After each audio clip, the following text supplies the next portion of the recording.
Right, howdy, my name is Allison Turk. This is my presentation on RNA polymerase protein for cell biology. Over here we have general protein structure. So this is the primary structure in proteins. That's the sequence of amino acids. So which amino acids make up the protein.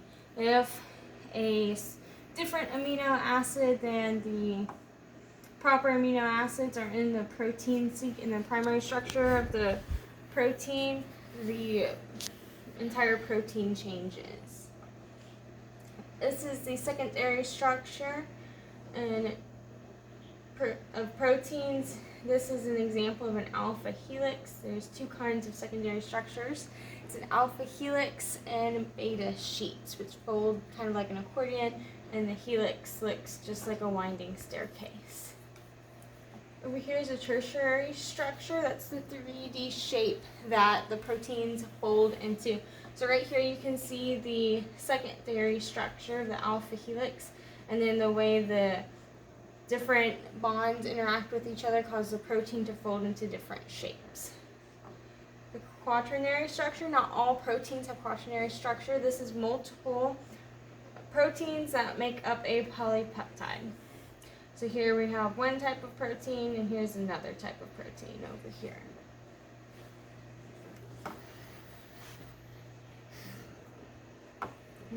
The role of RNA polymerase is to perform transcription. RNA polymerase is an enzyme, so it helps catalyze reactions by lowering the activation energy of the reactions within the cell, and this one helps with transcription. Transcription is the process of using a DNA template to make RNA. So here you have the DNA template, and here's the RNA polymerase molecule that goes from 3' to 5', and that forms an RNA strand that goes from 3' to 5' to 3'.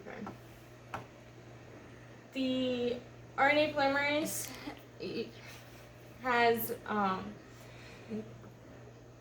in transcription has three main processes. So the first one is initiation, where polymerase reads the starter codon of the DNA strand, and that initiates the transcription process.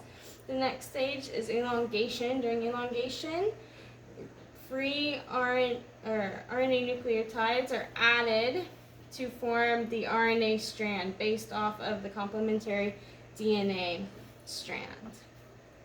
The final stage of transcription is termination. During termination, the RNA polymerase reads the stop codon in DNA, and that ends transcription. The RNA polymerase structure. This is a 3D ribbon model. And over here you can see, here's some examples of secondary structure, the alpha helix. Over here is a beta sheet. Right up here we have the template DNA, and then the RNA molecule that is formed. So right here in this area, this is going to be the activation site, the binding site for the polymerase to bind with DNA to form that RNA molecule. So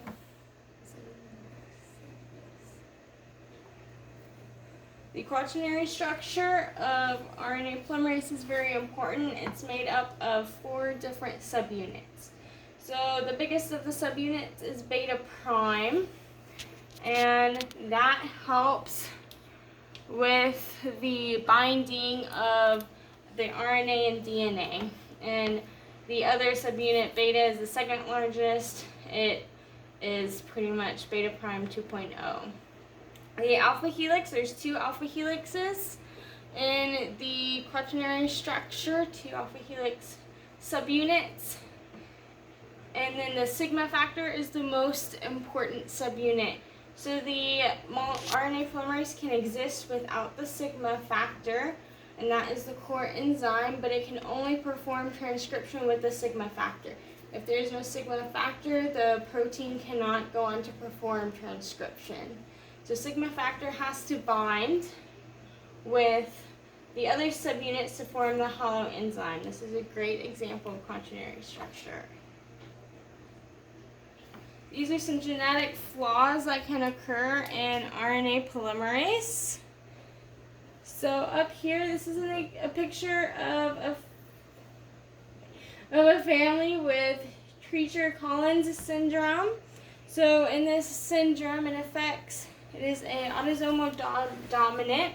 So each person has one copy of the mutated gene. It affects gene TCOF1, and that reduces the ability of the cell to perform transcription and have cellular growth. As you can see, cranial abnormalities are clinical appearances of this syndrome. Hearing impairment is another.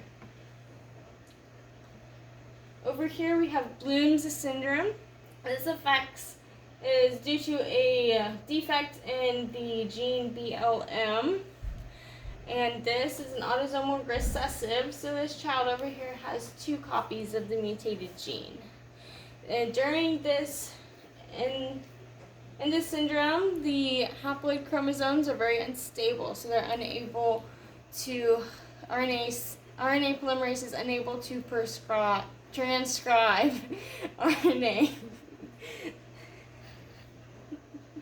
Over here we have Werner syndrome. So right here you can see this young lady over here, she's 15, she looks like a normal 15-year-old. And Werner syndrome, it can cause premature aging. Over here it looks like she's 60 or 70, but really she's 48.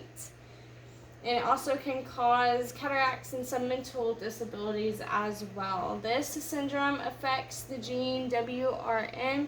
It interferes with the interaction of polymerase along with the promoter binding. So it's unable to actually initiate transcription. So transcription does not occur like it's supposed to. Done? Yeah.